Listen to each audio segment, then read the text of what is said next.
Hola, muy buenas noches. Soy Paco Rivero, en Un asesino entre nosotros. El día de hoy hablaremos de los 22 niveles de maldad del ser humano. Aunque usted no lo crea, cada uno de nosotros tiene tres posibilidades: ser pasivo o no hacer nada, ser malvado o convertirse en un héroe.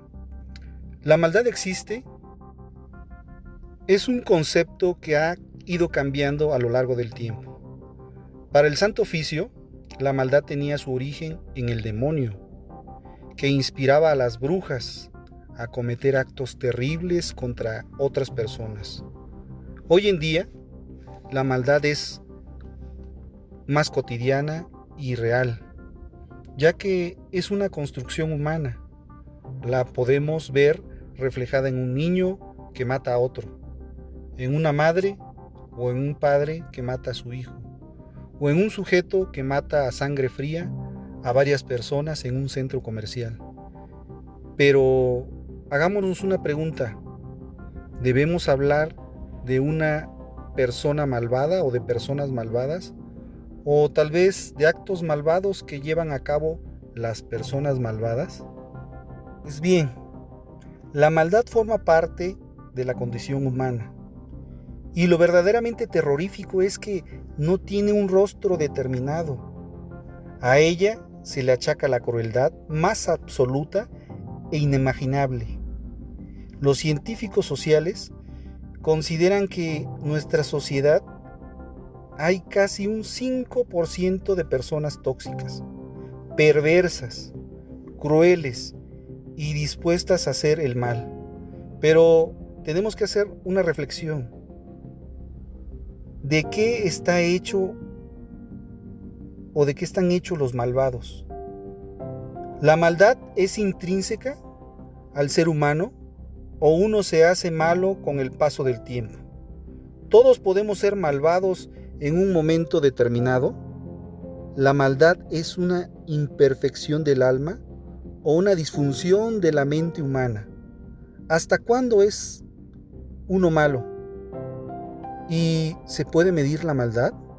Es innegable que hay personas con ciertas predisposición a realizar actos malvados, pero nadie nace predestinado a ser malvado. Existen factores ambientales que se suman al factor genético, pero aún no podemos establecer cuánto hay de cada uno en un sujeto malvado. Según el neurocientífico James Fallon, una tendencia genética hacia la violencia sumada al hecho de haber sufrido maltrato infantil es, literalmente, una combinación asesina. Una de las cosas que nos hace humanos es el libre albedrío para decidir entre el bien y el mal. Pero ¿no viene en nuestros genes ser bueno o malo? ¿No hay un determinismo a ser malvado? Algunos genes nos hacen propensos a tener malos pensamientos, mal temperamento, a la agresividad, a la insensibilidad ante el sufrimiento ajeno. Si los tienes, significa que reúnes una serie de criterios biológicos que acercan a los humanos al concepto filosófico de maldad. Pero eso no implica que exista per se unos genes de la maldad. Por tanto, debemos entender a la maldad como el fruto de complejas interacciones entre predisposiciones biológicas y factores sociales y ambientales. Durante mucho tiempo, la ciencia ha eludido el concepto de maldad, pero hoy el interés por desvelar los misterios de la violencia está revertiendo esta situación. A lo largo de la historia de la psicología se han realizado numerosos experimentos que planteaban si la maldad es intrínseca al ser humano. Si uno nace malo, o como el experimento de Milgram, ¿sí lo recuerdan? Es un experimento llevado a cabo por Stanley Milgram en 1961, O también tenemos el experimento de la cárcel de Stanford, también realizado por Philip Zimbardo en 1971. En 1994, un grupo de investigadores encabezado por Adrian Rainey pudo determinar, a través de la neuroimagen y sus diferentes técnicas, que los escanogramas cerebrales, como son los lóbulos frontales y los temporales de los asesinos y los psicópatas, presentaban deficiencias funcionales y estructurales, de modo que la baja actividad de su corteza prefrontal los predisponía a la violencia. Ahora, en la actualidad, investigaciones como las del neurocientífico Jesús Pujol nos dan nuevos datos. Nos dice que el mal se esconde en el cerebro y no en el alma como se pensaba anteriormente. Dicho con mucha simplicidad, la maldad sería un cortocircuito entre la parte emocional de nuestro cerebro y la parte intelectual. Gracias a la neuroimagen, que nos permite identificar cómo procesamos las emociones y qué partes del cerebro están implicadas, es posible ver la maldad como una fotografía, lo que Pujol llamaría mapear el cerebro de los psicópatas. Así, la ciencia moderna cree que podemos entender la maldad a partir del cerebro, los genes y el ambiente de los individuos. Si ni Lucifer, el ángel favorito de Dios, pudo evitar caer en las garras del mal, ¿qué será de nosotros, simples mortales? En el 2001, el doctor Michael Stone, psiquiatra forense de la Universidad de Columbia, creó una escala que mide los rincones más oscuros de nuestro comportamiento, en la que se evalúa el crimen y sus factores contextuales para identificar las mentes que alberga el mayor índice de maldad. Michael Stone, a partir de entrevistas cara a cara con criminales, analizó factores neurológicos, genéticos y ambientales para intentar comprender qué es lo que lleva a un individuo a matar a una o más personas. Les planteó una serie de preguntas relacionadas con lo sucedido en sus vidas. Si tuvieron una infancia traumática, por qué eligieron a determinadas víctimas, qué quisieron conseguir a través de sus crímenes o por qué razón mataban. Para desarrollar su escala de maldad, tuvo en cuenta una serie de indicadores, desde la depravación del crimen, su planificación, su puesta en escena, si hubo tortura o agresión, etcétera, etcétera. Su escala de maldad de Michael Stone está dividida en 3 niveles. El nivel 1 al 8, asesinos impulsivos que cometen un solo acto criminal en un momento de rabia, celos, venganza o complejidad sin que tengan rasgos psicopáticos. El nivel 9 al 15 son asesinos con algunos rasgos psicopáticos, psicopatía instrumental, psicopáticos fuera del contacto de la realidad. Y del nivel 16 al 22, los psicópatas puros. Es una escala que se clasifica y se describe a los homicidas y asesinos según su motivación o sus motivaciones. Es decir, sus motivaciones y sus perfiles psicológicos. Es la jerarquía, de modo que asciende desde el nivel 1, que es la mínima o nula de maldad, hasta el nivel 22, que es la máxima maldad. En su escala están ausentes los malvados de guerra, y es que el mal solo se estudia en tiempos de paz. Como él mismo lo explica, desde su punto de vista psicológico, criminal, es mucho más complicado evaluar el mal en contextos de guerra, debido a factores como la cultura, la historia, la religión.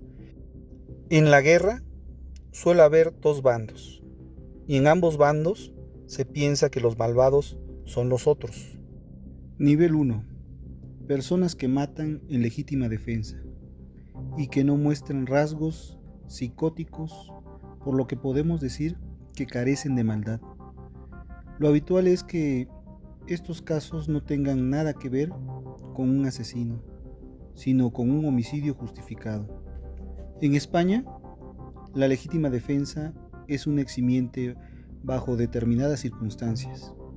Jacqueline Sauvage, de 68 años, asesinó en el 2012 a su marido con 3 tiros de un fusil, tras haber sufrido durante 47 años su violencia verbal, física y sexual. Fue indultada en el 2016 por Francois Hollande. Nivel 2. Asesinatos por celos o crímenes pasionales, cometidos por sujetos egocéntricos e inmaduros, pero sin rasgos psicóticos.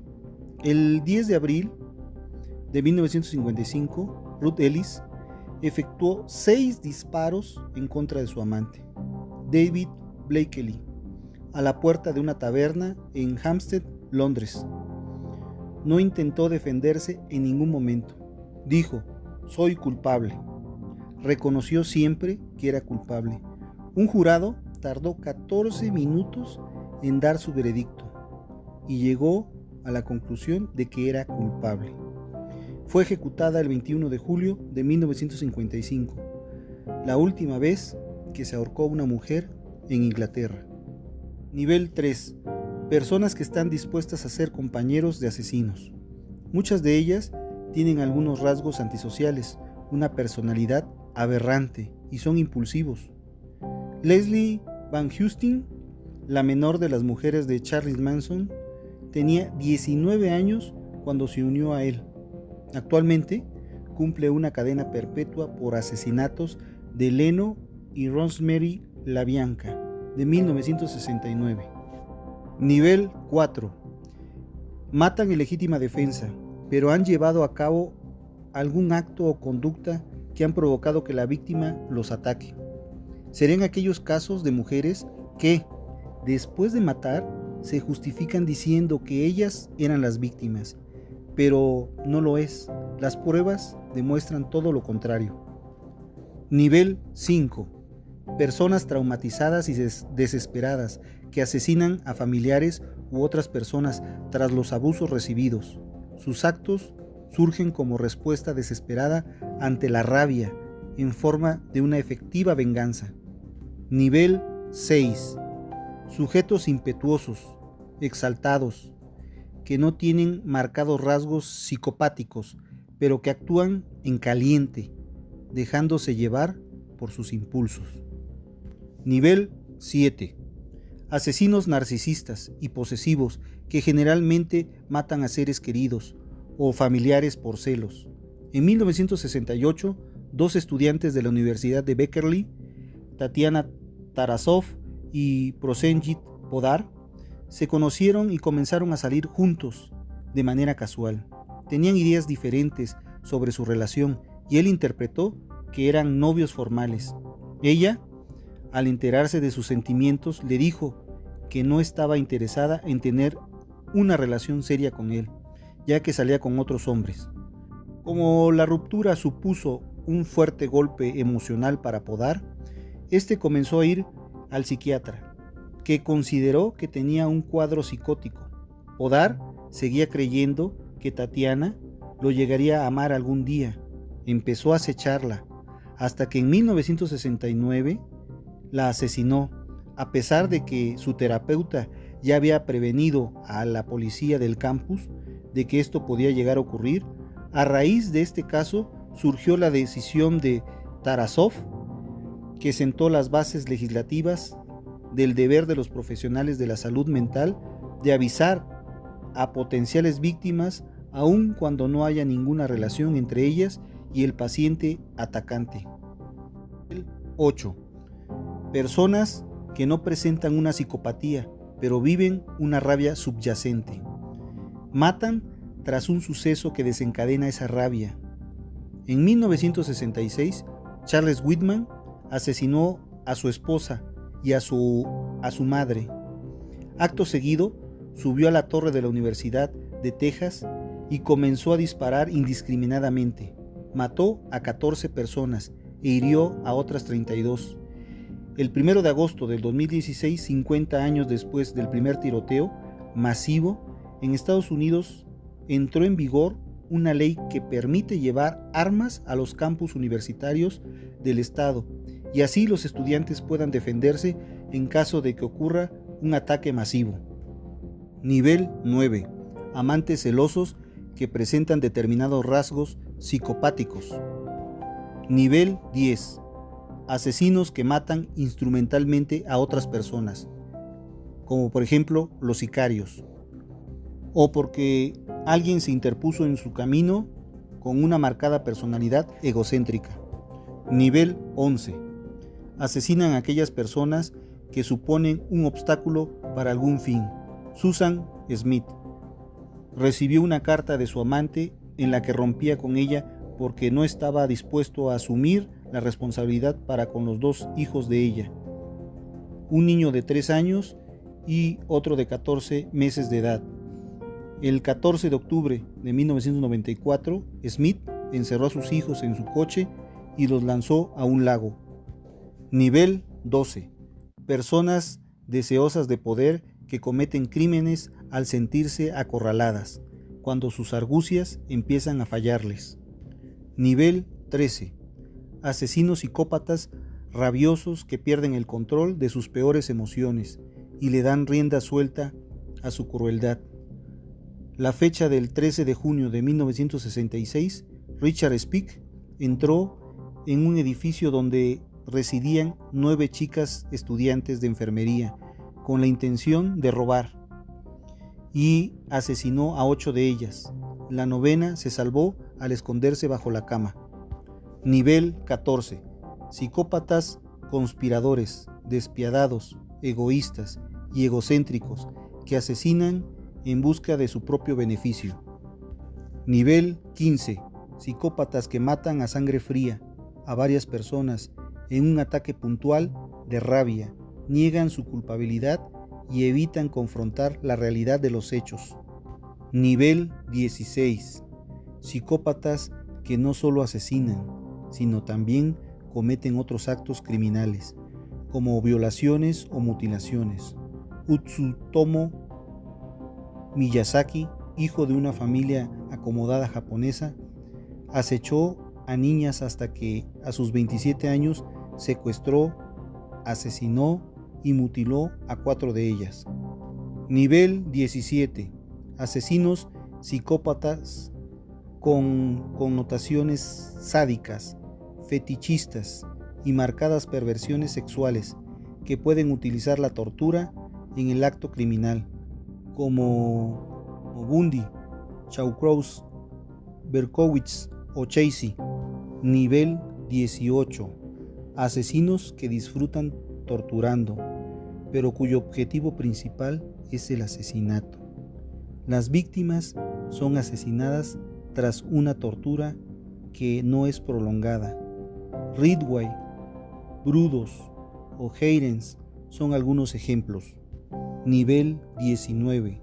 Psicópatas que no llegan a cometer asesinatos, pero que participan en actos terroristas, violaciones o actos de dominio e intimidación. Nivel 20. Asesinos que torturan, cuya motivación principal es infligir daños a sus víctimas. Nivel 21. Psicópatas motivados por la tortura extrema, pero que no cometen asesinatos. Cameron Hooker fantaseaba con tener su propia esclava sexual. Supuestamente llegó a un acuerdo con su esposa, en el que ella podía tener un bebé si él podía tener una esclava sexual. Hooker secuestró a una joven de 20 años y la mantuvo cautiva durante 7 años. Fue forzada, azotada, estrangulada, quemada, electrocutada y violada. Durante gran parte de este tiempo estuvo encerrada dentro de una caja durante 23 horas al día. Fue condenado a 104 años de prisión. Nivel 22. Asesinos psicópatas que infligen extremas torturas a sus víctimas y terminan asesinándolas. Chikatilo, Dahmer, Rader, Gacy. En este mismo nivel podemos incluir a los españoles Pérez Rangel y Javier Rosado. Bueno amigos, me despido. Espero les haya gustado este capítulo de los 22 niveles de maldad. Me despido no sin antes decirles, la mejor elección de la vida es saber que incluso los tontos tienen razón algunas veces. Hasta pronto amigos.